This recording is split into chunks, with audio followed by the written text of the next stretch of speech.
Oui, on n'a pas à rire et certains jours, on a beau faire, rien ne peut nous dérider, comme dirait Lynn Renaud. Alors, cette nouvelle terrible dont je vais vous parler, c'est le Parisien qui nous la donne aujourd'hui dans un article en page 12. Et comme il est des moments où la sobriété s'impose, je vais donc faire sans commentaire superflu. Enfin, je vais vous lire le titre dans sa terrifiante simplicité. Je l'ai là, voilà.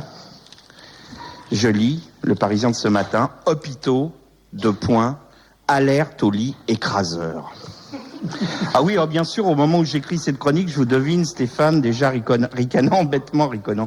Au point que, je le dis sans crainte, je regrette parfois de n'être pas chroniqueur dans une émission intellectuelle, comme chez Pascal Clark lorsqu'elle reçoit Jean-Louis Murat. Pourtant, vous allez moins rire avec la suite de l'article du Parisien. Écoutez bien, je vous cite l'article in extenso. L'Agence française de sécurité sanitaire de santé a envoyé une circulaire à tous les hôpitaux et cliniques pour signaler sécurité sanitaire de santé, il dit. Oui, oui, c'est comme ça. Bon.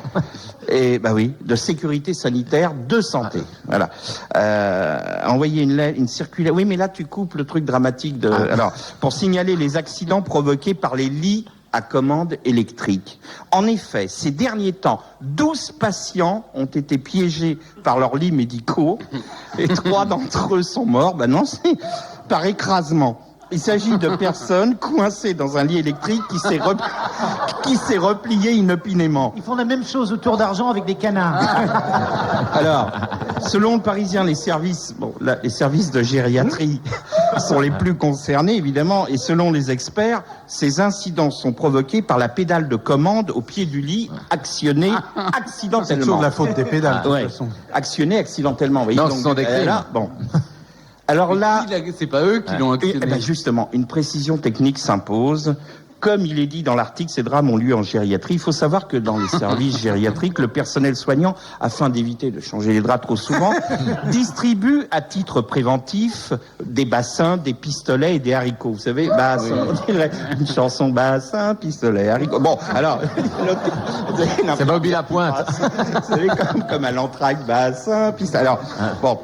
Vous voyez ce que c'est le pistolet? C'est pour, bon, voilà, pour les papis. Le bassin, c'est pour les mamies ou pour les papis, si c'est... Bon, ça va. Voilà, bon.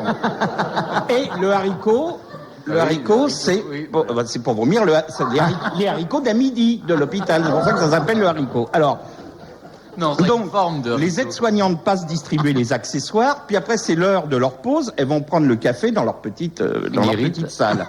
Et pendant ce temps-là, il s'en passe des choses dans le service. D'abord, vous avez les maladroits. Bon, ceux qui visent à côté du pistolet. Bah oui, ou ceux qui ont pu leur tête et tout ça. Donc, ceux-là, bon, je suis essayé de dire sur les derniers temps, Didier Barbelivien, ça dit ça. Alors, du coup, les aides-soignantes qui ont fini de prendre leur café reviennent dans le service pour changer les draps des maladroits. Vous comprenez ce que je veux dire? Pendant ce temps-là, les autres, ceux qui ont réussi, appelons-les les winners, ceux qui ont réussi à bien viser et qui en ont conçu une légitime fierté et même une certaine allégresse. Si vous entendez « yes, yes », vous passez en gériatrie, vous entendez « yes, yes », une mamie qui a réussi dans le truc, ou le papy qui a réussi dans le truc. Donc...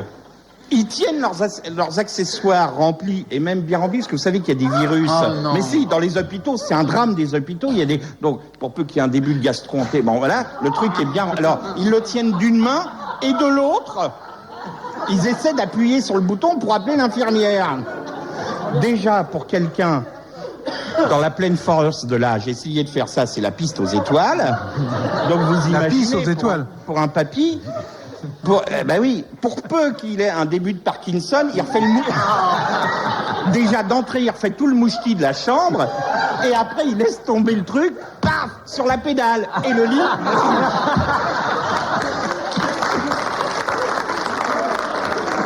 Eh oui.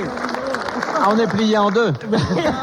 Vous avez aussi ceux qui parviennent à appuyer sur le bouton en tenant le truc et hop, ils reprennent le truc à deux mains. Ils sont contents. Mais là, il y a un problème. On l'a eu, nous, ici. Vous savez, parfois, les petits vieux, ça avait commencé, ils s'endorment brusquement. On avait eu ça, nous, avec un jour, à ta place, Sodèle, on avait le sculpteur Armand. Et il s'est endormi au milieu d'une phrase. Il a commencé à dire, il a rejeté la tête en arrière, la bouche ouverte, il s'est endormi. Il a dit, oui, on peut dire que la sculpture contemporaine... Donc, le petit vieux qui a réussi, tu vois, il est très content, il a le truc et tout, puis paf, hop, ça tombe sur la pédale. C'est impressionnant. Alors évidemment, donc du coup ça déclenche le pliage du lit et vous avez vos papilles en forme de U. C'est impressionnant de les voir comme ça. Des fois c'est la famille qui vient pour la visite qui les voit, qui les découvre. Au début ils s'affolent pas parce qu'ils croient que ça fait partie de la rééducation. Ils se disent, eh ben dis donc, il a fait des progrès, papy. On pensait pas qu'il pouvait être aussi souple. L'autre il est là en U. Bon. Et les autres, oh, bravo papy, nous on n'y arrive pas. Allez, on te laisse finir ta gym et ils s'en vont. L'article du Parisien conclut, les fabricants de lits, ça c'est authentique, recherchent des solutions et les personnels de santé ont reçu des consignes de sécurité. Donc là je me demande ce que c'est les consignes de sécurité. Ça doit être des Ténia de Vania ou je sais pas quoi, enfin voilà. Donc tout ça pour vous dire que j'ai pas pu faire ma lettre à Claude François et je le regrette. Pourquoi t'étais coincé dans ton lit? Mais non, alors je voulais dire qu'après l'émission de Faudel, il y a Charles Villeneuve, c'est Charles Villeneuve, le journaliste. Enfin, il est au journalisme, ce que Bruno Mazur est à la poésie, vous voyez. C'est insultant pour moi. C'est-à-dire un fumiste.